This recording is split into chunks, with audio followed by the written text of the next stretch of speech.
escucha? Dios los bendiga, bienvenidos hermanos. ¿Cómo se encuentran el día de hoy? Excelente. No están nerviosos, ¿no? Ok. Sí, un poco nervioso, no es fácil estar aquí arriba, ¿no? Bueno, voy a tocar un tema, una enseñanza, en realidad una exhortación, ¿ya? Acerca de la inmoralidad sexual. Sé que en los últimos meses el pastor ha tocado ese tema, ¿ya? Sobre todo de la creación del hombre y mujer nos creó. Así que me voy a enfocar un poco más en la lujuria, la lascivia, la fornicación y el adulterio. O sea, todo está combinado, ¿no? Entonces, para empezar, quiero que vayamos a la Biblia, Primera de Tesalonicenses.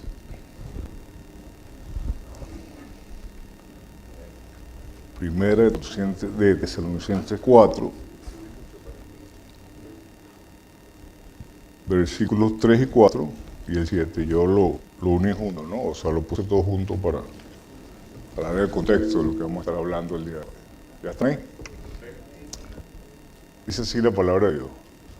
Porque esta es la voluntad de Dios, vuestra santificación, que os abstengáis de la inmoralidad sexual, que cada uno de vosotros sepa controlar su propio cuerpo en santidad y honor, porque Dios no nos ha llamado a la impureza, sino a la santidad. Amén. Vamos a orar. Padre, te doy gracias por este día, Señor, te doy gracias por todos mis hermanos aquí reunidos. Estamos buscando de ti, Señor, buscando tu enseñanza, buscando crecer, buscar hacer tu voluntad, Señor, que es hacernos a la imagen de tu Dios amado Jesucristo. Señor, te pido que estés conmigo, que me ayudes a dar esta enseñanza. Que el Espíritu Santo me guíe, Señor, y que prepare a mis hermanos que estamos aquí reunidos, Señor, que atesoremos esta enseñanza y la pongamos por práctica para el gloria de nuestro nombre. Te lo pido en el santo nombre de tu Dios amado Jesucristo. Amén. Bueno, aquí se ha tocado bastante el tema de David, su pecado, ¿no? Y me voy a enfocar un poco en eso, no lo que hizo, pues ya todos lo sabemos, sino que lo llevó a hacer eso y exhortarnos bíblicamente a no caer en lo mismo, ¿no? Bueno, casi todos pensamos que el adulterio comienza en una cama, pero casi nunca comienza ahí. La historia de David lo deja descubierto sin adorno. El tiempo de guerra, tiempo de salir, tiempo de estar donde debía estar, pero David se quedó. No porque no pudiera ir, no porque estuviera herido, se quedó porque quiso. Porque estaban cansados, porque pensó que esta vez no pasaba nada. Según la ley, todo rey cuando viene a una guerra tenía que estar en la guerra. Y él no quiso ir. Eso todos lo sabemos, se ha hablado aquí bastantes veces. Y ese abandono del deber no parecía grave, no evitaba pecado, no sonaba traición. Era solo una decisión cómoda. Me imagino que David se dijo a sí mismo, me lo merezco. Nadie se va a enterar. Yo soy el rey. Después arreglo esto. Eso mismo nos decimos hoy muchas personas, muchos de nosotros, ¿no? Mi matrimonio ya está mal. Yo también merezco ser feliz. Solo es una vez. Dios entiende. Caemos en eso. Como cuando decides no ir donde sabes que debes estar. Cuando dejas de pelear por tu matrimonio, cuando ya no llegas a casa a la misma hora, cuando delegas tu responsabilidad emocional, cuando eliges el sofá, el celular, el silencio, y en lugar de compromiso. Así empezó la caída, ¿no? Desde la azotea, David vio. Vamos a Mateo 6, 22, 23, por favor. Mateo 6, 22, 23.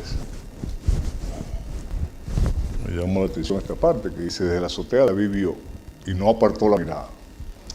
Mateo 6, 22, 23 dice lo siguiente. La lámpara del cuerpo es el ojo. Así que si tu ojo es bueno, todo tu cuerpo estará lleno de luz. Pero si tu ojo es maligno, todo tu cuerpo estará en tinieblas. Así que, si la luz que en ti hay es tiniebla, ¿cuánto no serán las mismas tinieblas? Algo parecido dice también Lucas 11:34, no tienen que ir, se lo voy a leer. La lámpara del cuerpo es el ojo. Cuando tu ojo es bueno, también todo tu cuerpo está lleno de luz. Pero cuando tu ojo es maligno, también tu cuerpo está en tinieblas. Desde la azotea David vio y no apartó la mirada. Porque el adulterio no comienza en la cama. Comienza cuando empiezas a responder mensajes que no deberías responder. Cuando borras conversaciones, por si acaso. Cuando te ríes de comentarios que cruzan la línea. Cuando compartes problemas íntimos con quien no es tu cónyuge. Cuando esperas ansiosamente ese mensaje. Cuando cuidas más de una conversación secreta que la paz de tu casa. Comienza cuando dice, solo es una amistad. Yo controlo. Nadie se va a enterar. Eso mismo dijo David. Y miren las consecuencias de sus actos. ¿Por qué? Por la mirada. ¿Por qué? Por la lujuria. Y una cosa llevó a la otra, una mirada que se sostuvo, un deseo que no se frenó, una decisión que se justificó, una mentira que se volvió necesaria, un pecado que exigió otro pecado para taparse.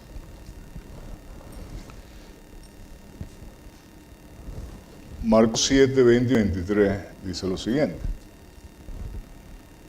Pero decía, esto era Jesús enseñando, que lo del hombre sale, eso contamina al hombre. Marcos 7, 20 y 23, se lo están buscando. Pero decía que lo del hombre sale, eso contamina al hombre. Porque de dentro del corazón de los hombres salen los malos pensamientos, los adulterios, las fornicaciones, los homicidios, los hurtos, las avaricias, las maldades, el engaño, la lascivia, la envidia, la maldicencia, la soberbia, la insensatez. Todas estas maldades de dentro salen y contaminan al hombre.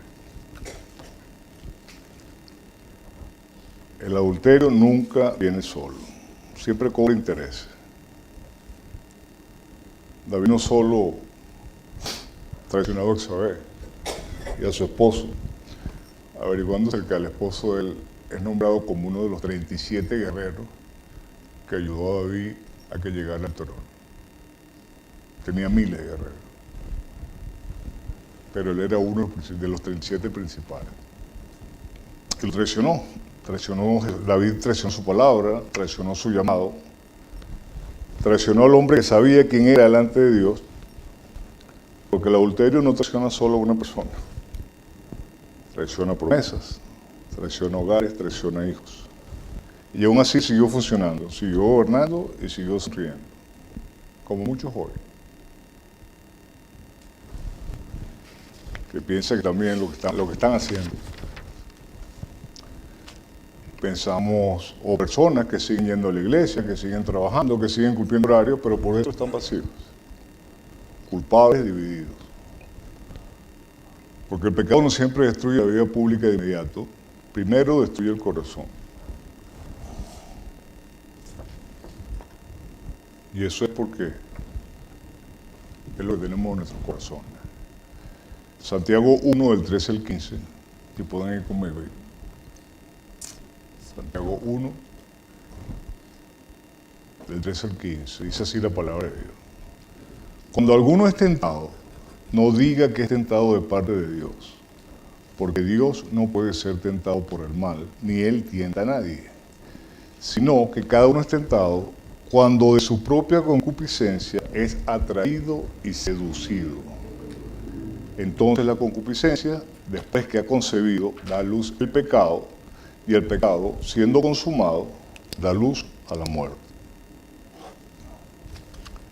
De nuestro corazón salen esas concupiscencias. Hasta que llegó la verdad, y cuando llegó la verdad, David no se defendió. No dijo, fue un error, no culpó a nadie, no maquilló su caída, solo dijo el pecado. Esa frase, quebrada y sincera, abrió la puerta a la restauración.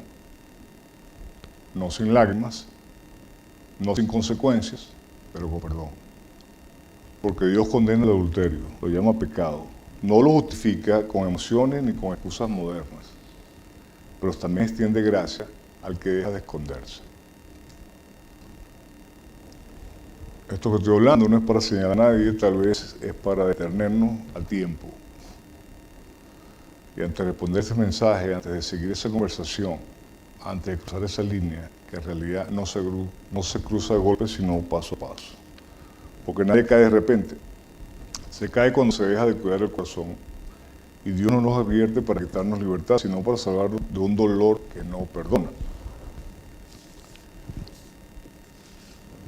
Proverbios 6, 32, 33. Antes de ir ahí, cuando Natán o Jehová confronta a David, ahí ante Natán, obviamente, él se arrepiente sinceramente, como acabo de leer, pero ya había cometido su pecado, y todo pecado tiene consecuencias. Todo pecado tiene consecuencias. Y este es uno de los pecados que la Biblia en el Antiguo y Nuevo Testamento, no es que no se borra, no es que no se perdona, pero siempre ese pecado de adulterio va a estar frente a él. Proverbios 6, 32 al 33 dice: mas el que comete adulterio es falto de entendimiento, corrompe su alma el que tal hace. Heridas y vergüenza hallará, y su afrenta nunca será borrada. Wow, tan fuerte. Nunca será borrada. David obviamente fue restaurado, se arrepintió de corazón. Pero Dios le dijo: no se apartará jamás de tu casa la espada. Wow. ¿Y todo cómo empezó? Con la vista, la lujuria. Ya, que da luz al pecado. Adulterio y fornicación. Ya. No se apartará jamás de tu casa la espada. Obviamente Dios lo perdona, lo restaura. Pero aquí están algunas de las consecuencias. El primer hijo de David con Betsabé murió. Su hijo Anón, violó a su hermana Tamar. Absalón mató a Anón y se rebeló contra David. David fue traicionado por sus propios consejeros, por Aitifol y Simei. Son las consecuencias del pecado de David. Y nosotros no estamos exentos de ellas. ¿Ya? Obviamente, Dios lo perdonó, Dios lo restauró, como nos puede perdonar y restaurar a todos nosotros. Pero tiene consecuencias. Y es triste ver esas consecuencias en nuestra vida. Le voy a contar algo que muy pocos aquí saben. Obviamente, antes de que Dios me rescatara, puedo decir que vivía en lujuria, lascivia, fornicación y adulterio. Pero no me enorgullece eso. ¿Ya? No es que me quiero parecer o comparar a David, porque él tenía un corazón conforme al corazón de Dios. En noviembre fui abuelo. O sea, mi hijo mayor tuvo un bebé. No conozco al bebé por ciertas cosas que han pasado, no tengo relación conmigo. Pero en este caso viene a mi mente esto, ¿no? Que la espada no se apartará de tu casa. Y le oro a Dios todos los días, porque toca a mi hijo. Él en el momento tuvo expuesto la palabra. Y creo en la palabra cuando dice que esa semilla minará porque se sembró. ¿Ya? Pero da fruto cuando Dios quiera que dé fruto. No pido solo por mis hijos, porque también sé que hay hermanos aquí que no tienen relaciones con sus hijos, o varios padres que queremos que nuestros hijos vengan al conocimiento de Dios. ¿Ya? Y le pido a Dios no por mi hijo, sino también por aquellos hijos de aquellos padres que no conocen a Dios y estamos acá. Porque no es fácil. Que la espada de Jehová no se apartará de tu casa. Wow. Pero tenemos que confiar a Dios que Dios va a hacer. Dios va a hacer. Y tenemos que cuidar nuestros ojos, cuidar nuestra vista, cuidar lo que hacemos. Sé que estamos en el mundo, pero no pertenecemos al mundo. Dios lo dijo cuando le dio al Padre en Juan 17. Y pido por ellos que están en el mundo y por los que vendrán. Porque aunque están en el mundo, no son del mundo. Aunque vivimos en una época de tentaciones, de que todo está sexualizado o sensualizado. ¿Ya? Debemos vivir el pecado y empieza por los ojos, desafortunadamente. Y que nadie diga que no tenía ese pecado. Ah, porque como dijo el pastor el domingo pasado, ¿ya? La Biblia es eficaz en general. ¿Ya? Y todos luchamos con ese tipo de pecado. Vamos a Efesios 2, 1 al 3. Y escuchemos Efesios 2, 1 y 3. Esto es lo que dice la palabra. Y Él os dio vida a vosotros cuando estabais muertos en vuestros delitos y pecados, en los cuales anduvisteis en otro tiempo, siguiendo la corriente de este mundo, conforme al príncipe de la potestad del aire, el espíritu que ahora opera en los hijos de desobediencia, entre los cuales también algunos de nosotros, ¿se lo dice? Ok, voy a repetir. Entre los cuales también todos nosotros vivimos en otro tiempo, en los deseos de nuestra carne, haciendo la voluntad de la carne y de los pensamientos. Y éramos por naturaleza hijos de ira, lo mismo que los demás. Wow. Éramos. Por la gracia de Dios, éramos. Aunque el pecado sigue ahí, Dios nos da las herramientas para poder soportarlo. Salud. Cuando preparaba esto, estuve leyendo la historia de Sansón. Bastante interesante. Aunque solo son 3 capítulos de la Biblia que hablan de Sansón. Yo no quería ser Sansón cuando estaba niño. Vaya, no mientan. Todos queríamos ser Sansón. Todos, sin excepción. Pero también Sansón pecó, pero deliberadamente. Y no lo llevaré ya porque son 3 capítulos, son bastante largos, pero les voy a mostrar cómo la lujuria, los ojos, son los que nos llevan a nuestros pecados. ¿Ya? En Jueces 14:1 dice, descendió Sansón a Timná y vio en Timná una mujer de la hija de los filisteos. Vio de la misma manera que la vivió. Para darle contexto de lo que pasó con Sansón, la mamá de Sansón era estéril, el papá se llamaba Manoah, el ángel de Jehová se le apareció a la esposa, le iba a tener un hijo, este hijo iba a ser nazareo, ¿ya? No podía cortarse pelo, no podía tocar ningún cadáver, no podía tomar sidra, vino, no podía ni comer uvas. ¿Ya? Así tenía que criarlo porque iba a ser el que iba a iniciar la liberación de los hebreos de manos de los filisteos. ¿Ya? Él nace, hizo todo lo contrario de lo que le habían pedido, desafortunadamente. Y la historia de Sansón solo se limita a 3 capítulos, Jueces 13, 14, 15 y 16. Y se descendió Sansón a Timná y vio en Timná una mujer de las hijas de los filisteos. Error. No te unas con yugo desigual. Jueces 16:1 dice, fue Sansón a Gaza y vio allí a una mujer ramera y se llegó a ella.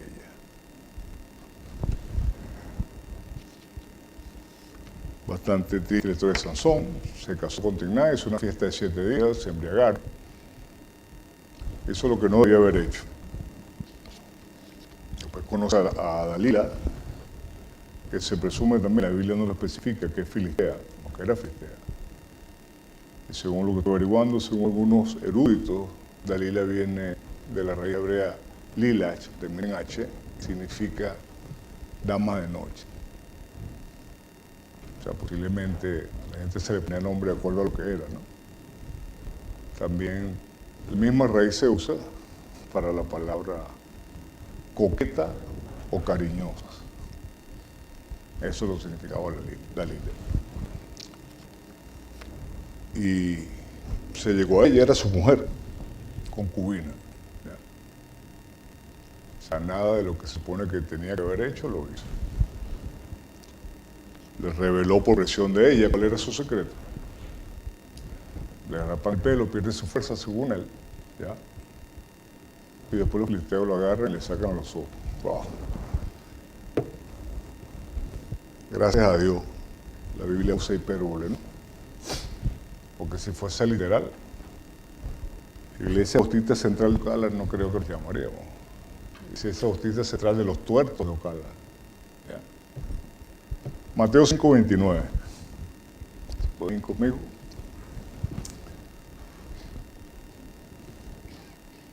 Hermano, la Biblia no se equivoca y verdad que nos exhorta a que la escudriñemos y que aprendamos de ella. Mateo 5:29 dice, por tanto, si tu ojo derecho te es ocasión de caer, sácalo y échalo a ti. Pues mejor es que se pierda uno de tus miembros y no que todo tu cuerpo sea echado al infierno. Inmediatamente después que supieron cuál era el secreto de Sansón, ¿ya? Dalila lo vendió por 1.100 siglos de plata, creo, ¿ya? Que era un dineral. Se lo entrega a los filisteos y lo primero que hicieron los filisteos fue que sacarle los ojos, ¿no? Qué coincidencia, aunque yo no creo en coincidencia bíblicamente hablando. ¿Ya? Es interesante a lo que me lleva a esto. Vamos al libro de Jueces.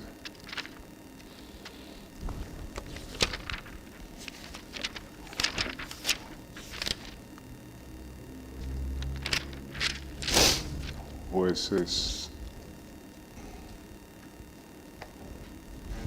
Lo voy a marcar por acá.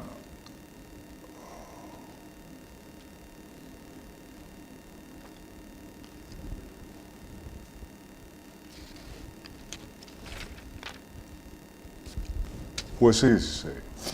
O sea, Sansón pensaba, de acuerdo a lo que estuve leyendo, que su fuerza venía por su pelo, ¿no? Pero si lo pueden leer en lo que puedan, dice, y Jehová vino a Sansón. O sea, cada vez que tenía que hacer algo, y Jehová vino a Sansón. Y lo pudo hacer. O sea, Sansón tenía su problema de lujuria bastante fuerte, ¿ya? Dice la Escritura que mató un león, y cuando le salió el león, el espíritu de Jehová vino sobre él, y le dio la fuerza y lo mató. Y después regresó y sobre el mismo león encontró un panal de abejas, agarró y comió. O sea, tocaste cosas muertas que no deberías hacerlo. ¿Ya? Se embriagó cuando se casó con Timnat. Tuvo 7 días de fiesta. Era iracundo, ¿ya? Porque confiaba en su fuerza. Y pensaba que Dios siempre estaba con él y iba a hacer lo que quisiera y Dios lo iba a apoyar en lo que hiciera. Jueces 16. Jueces 16, capítulo 20.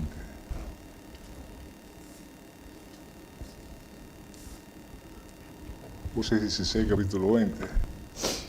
Dice él, y dijo, Dalila hablándole a él después que le había cortado el pelo.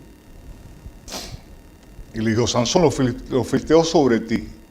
Y luego que despertó él de su sueño, se dijo, esta vez saldré como las otras y me escaparé. Pero él no sabía que Jehová ya se había apartado de él. Wow. Es triste, ¿no? Que creemos que tenemos una relación con Dios. Creemos que estamos súper bendecidos, súper ungidos. Pero seguimos nuestras concupiscencias, nuestros pecados. Él no se había enterado que Dios se había apartado de él. Wow. Es triste. Es bastante triste.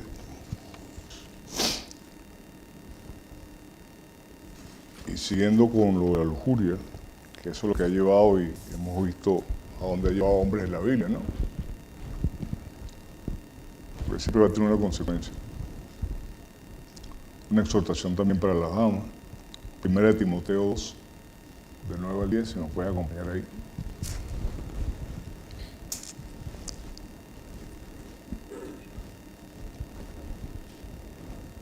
Dice la Biblia, asimismo que las mujeres se atavíen de ropa decorosa, con pudor y modestia, no con peinados ostentosos, ni oro, ni perlas, ni vestidos costosos, sino con buenas obras, como corresponde a mujeres que profesan piedad. Estuve leyendo esto y lo uní con un segundo. Primera de Juan 2, 15, 16. Dice 1 Juan 2, 15, 16, no ames al mundo ni las cosas que están en el mundo. Si alguno ama al mundo, el amor del Padre no está en él. Porque todo lo que hay en el mundo, los deseos de la carne, los deseos de los ojos y la vanagloria de la vida, no proviene del Padre, sino del mundo. Hermano, así como la Biblia nos llama a cuidar nuestros ojos, a las damas se les pide también cuidar vuestros cuerpos, ¿no? Recordemos que nuestro cuerpo es templo del Espíritu Santo y que se vistan decorosamente. La Biblia no le está diciendo que usen, ¿cómo se dice lo que usan las musulmanas? Kirna, burna, no sé. No es que se vistan así, pero que tu deseo sea para tu pareja. Ya. Muchas cristianas se visten no ostentosamente combinados, ¿no? Porque era otra época, pero con ropa bastante provocativa, ropa pegada. ¿Ya? ¿Con qué finalidad? Desean ser aprobadas, desean ser vistas, desean ser deseadas. Y pienso que deberían de pensarlo cuidadosamente, ¿no? Porque hay hermanos nuevos, feos, que estamos luchando con ese pecado de la lujuria. ¿Ya? No sean piedra de tropiezo. No sean piedra de tropiezo. Porque robará no tomará por inocente al culpable. Y no estoy justificando a los caballeros, pero de repente su único día que pueden escuchar la palabra de Dios acá, vienen aquí y se encuentran con hermanas con ropa muy ajustada, cuando en realidad la Biblia te dice que tu deseo sea para tu marido. ¿Ya? Así que esta es una exhortación también para las damas, ¿no? Para que se vistan decorosamente. ¿Ya? Y va a pasar, cuando digo va a pasar es que mientras estemos vivos, estemos en este siglo, vamos a estar pecando, ¿no? Eso no nos justifica. ¿Ya? Romanos 7:17 dice, de manera que ya no soy yo quien hace aquello, sino el pecado que mora en mí. Pero esto no nos da licencia para seguir haciendo o seguir viviendo de la manera que hemos estado viviendo, de la manera que Dios nos rescató, ¿no? La Biblia nos da las herramientas para luchar contra el pecado, ¿no? Y uno de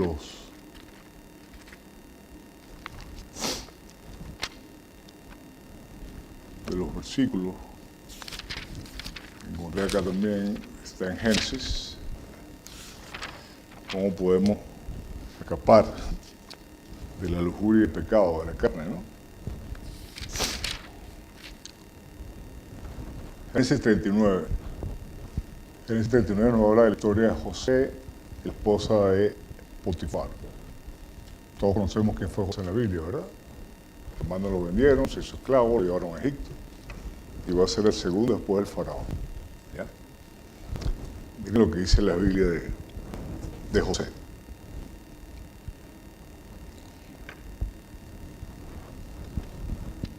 O Génesis 39 a partir del versículo 7. ¿Está bien?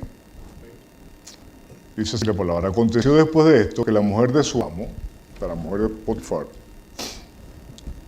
puso sus ojos en José y dijo, duerme conmigo. Y él no quiso. Y dijo la mujer de su amo, he aquí que mi señor no se preocupa conmigo de lo que hay en casa. Está ya contándole cosas íntimas un segundo. Y ha puesto en mi mano todo lo que tiene. No hay otro mayor que yo en esta casa, y ninguna cosa me ha reservado sino a ti. Así le responde José. Por cuanto tú eres su mujer. ¿Cómo pues haría yo este grande mal y pecaría contra Dios? Hablando ella a José cada día, no escuchándole él para acostarse al lado de ella, para estar con ella. Aconteció un día que él entró a casa a hacer su oficio, y no había nadie de los de casa allí. Y ella le echó su ropa diciendo, duerme conmigo. Entonces él dejó su ropa en las manos de ella y huyó y salió. Interesante, hermano, y esto nos aplica a todo. José entró a hacer su oficio. Él no entró más nada. ¿Ya? Esta es una exhortación a todos nosotros, a los jóvenes en la escuela. ¿A qué vas a la escuela? A hacer tu oficio, a estudiar. A eso tienes que bajar bola a su diligencia, haz tu diligencia. Cuando nos ponemos de ocioso, porque es la palabra, ahí es donde nuestros ojos se van hacia otro lado, donde no deberíamos estar. Cuando en realidad, ¿qué? ¿Dónde deberían estar nuestros ojos? ¿Puestos los ojos en quién? En Jesús, ¿verdad? Y la Biblia nos exhorta cómo podemos escapar de esto. Fácil. Entraste a su oficio, no había nadie en casa y quiso él se fue. Otra exhortación. Nunca te quedes a solas con alguien del sexo opuesto si no hay un tercero de confianza. ¿Me hago entender? Voy a repetirlo. Nunca te quedes a solas con alguien del sexo opuesto a menos que esté un tercero de confianza. Porque ya saben cómo podría terminar esto. Corre, José corrió, ya se quedó la ropa de José en la mano y corrió y se fue. Eso es lo que debemos hacer nosotros. Estamos luchando con esos pecados. La Biblia nos da soluciones. Oración, ayuno, enfocándonos en lo que tenemos que enfocar. Y ya para ir cerrando, Santiago 5:16. Hermano, si estás luchando con ese pecado, búscate a alguien que sea un poco más maduro que tú. Compártelo con él. Aquí no estamos para juzgarnos, ¿ya? Aquí estamos para crecer y parecernos más a nuestro Señor Jesucristo. Amén. Santiago 5:16 dice así: confesad vuestros pecados o vuestras ofensas unos a otros y orad unos por otros para que seáis sanados. La oración eficaz del justo puede mucho. Búscate a alguien de aquí mismo, hermano, hermana. Estás luchando con ese pecado, con la vanidad, con la lujuria, con la lascivia. Habla con hermano de la iglesia, habla con una hermana de la iglesia. Oren juntos. A eso es lo que nos llama el Señor. Amén. Pastor.